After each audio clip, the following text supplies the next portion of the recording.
მენის თხოვნა იყო რომ გამიგრძელებინა ეს ვთქვათ პირდაპირ ეთერში პროგნოზები გავითვალისწინეთ, თუმცა ორი კვირის ნაცვლად გვექნება ხოლმე კვირის პროგნოზები, ერთი კვირის ზოდიაქოს ნიშნებისთვის.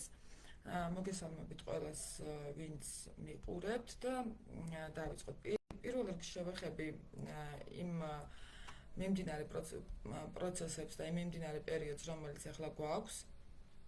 თუ რამე კონკრეტული კითხვა გაქვთ მაგალითად რაღაც პერიოდთან დაკავშირებით, შეგიძლიათ რომ კითხოთ, არ არის პრობლემა.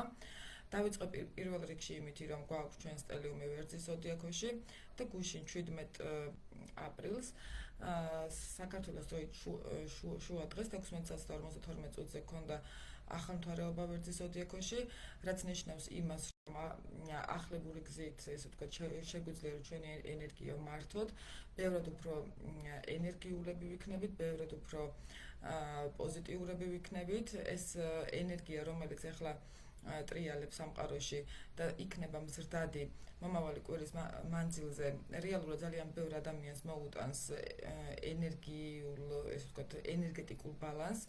ენერგიების აღდგენის პოტენციალი იქნება უფრო მეტი, ვიდრე მაგალითად აქამდე იყო.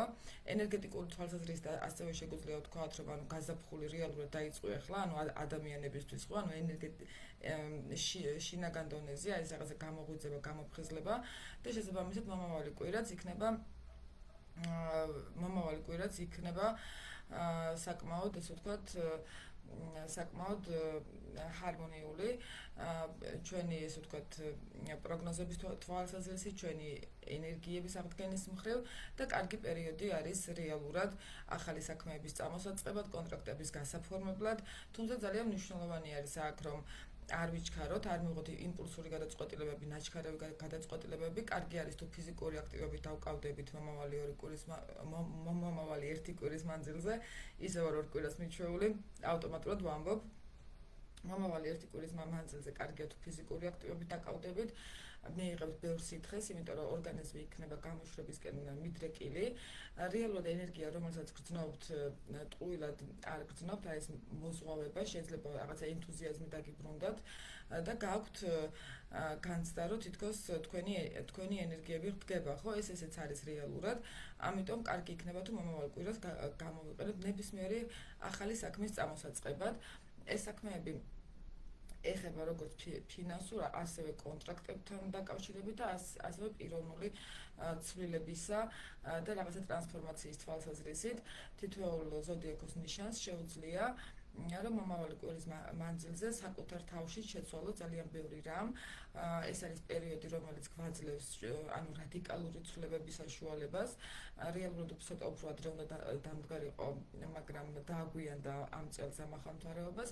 შესაბამისად, ანუ პიროვნული ცვლილებების და ახლიდან დაწყება ყველაფრის, თუნდაც ცხოვრების მაგალითად, ძალიან კარგი იქნება ამ კვირაში. ყველაზე რთული პერიოდი ჩვენ უკვე მოვიტოვეთ უკან 2026 წლის.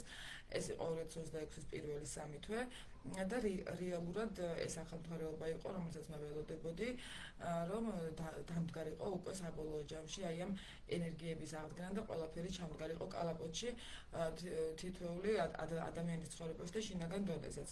სილამაზის პროცედურებისთვის ჰარმონიული დღეები არის.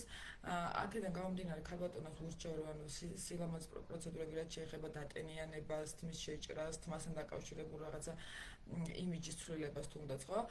კარგი იქნება მომავალი კვირის მანძილზე თუ დაკავდებით მსგავსი პროცედურებით, იმიტომ რომ შედეგი იქნება უფრო ჰარმონიული და უფრო პროდუქტიული, ვიდრე მაგალითად სხვა პერიოდებში და ამას აქვს ძალიან დიდი მნიშვნელობა. ასევე თმის ფერზეც, ხო? აუცილებელი არის, რომ მოკლედ შესაბამის პერიოდებში დავამტყიოთ ხოლმე.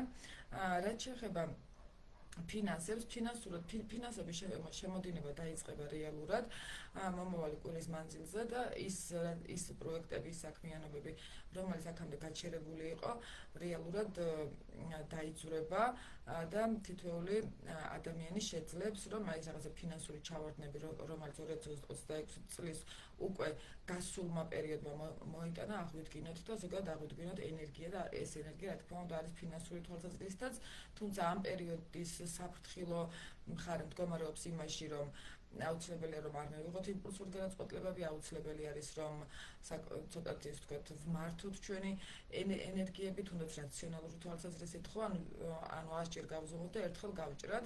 ამ შემთხვევაში მაქსიმალურად შევძლოთ რომ პროდუქტიულად გამოვიყენოთ ეს დრო, ვიდრე იმ შემთხვევაში თუ მაგალითად